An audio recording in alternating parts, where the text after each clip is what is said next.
ഏട്ടാ ഏട്ടാ, ഇത്രയും നേരമായിട്ടും ദേവ ഇങ്ങ് വന്നില്ലല്ലോ. അവളെ എവിടെ പോയി കിടക്കാണേട്ടാ, ഈ ഇടിയും മഴയത്തും. നീ ഇങ്ങനെ വിഷമിക്കാതിരിക്കുമായേ, അവളൊന്ന് കളിക്കാൻ പോയതല്ലേ, അവളിങ്ങ് വന്നോളും.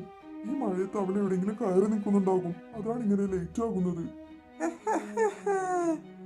അവളെ എവിടെ കയറി നിൽക്കാനാടാ, അവള് തെണ്ടി നടക്കുന്നുണ്ടാകും. അവൾ അതല്ലേ അസത്ത് എന്ത്.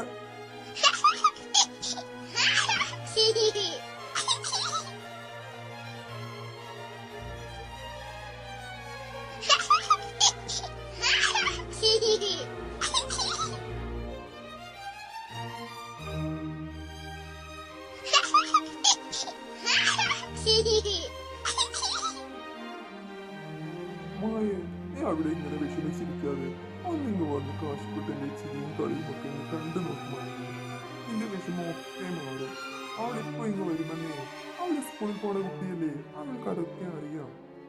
എന്നാലും എന്റെ ടോം, എനിക്ക് അതല്ല, അവൾ എന്നോട് ഇങ്ങനെ പറയാതെ പോയതിലാണ് ടോം സങ്കടം.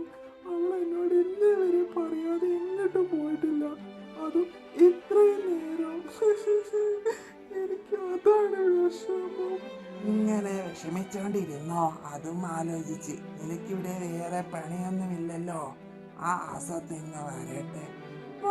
അമ്മയുടെ കാശിക്കുട്ട അമ്മയുടെ അടുത്ത് വാ. ഇനി കുറച്ചു നേരം അമ്മമ്മയുടെ മടിയിലിരിക്കും. കുറെ നേരമായില്ലേ അവിടെ കിടന്ന് കളിക്കുന്നു. ഇതാ അമ്മ, കുറച്ചു നേരം ഇവരെ ഒന്ന് നോക്കമ്മേ. എത്ര നേരമായി അവനെ കട്ടിലിൽ കിടന്ന് കളിക്കുന്നു. പാവല്ലേ അമ്മേ.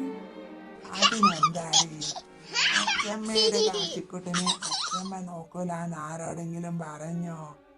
അച്ഛമ്മയുടെ പൊന്നേട്, അവന് നല്ല ചിരിയൊക്കെ ഉണ്ടല്ലോ. എൻ്റെ അടുത്ത് വന്നപ്പോ അവന് കളിക്കാനൊരുങ്ങുവാ അല്ലയോടി.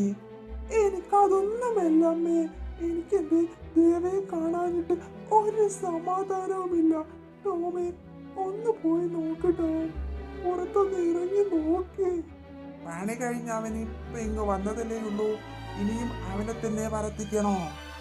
മായേ, നീ ഒന്ന് ക്ഷമിച്ചിരിമായേ, അവൾ ഇപ്പോ ഇങ്ങ് എത്തും.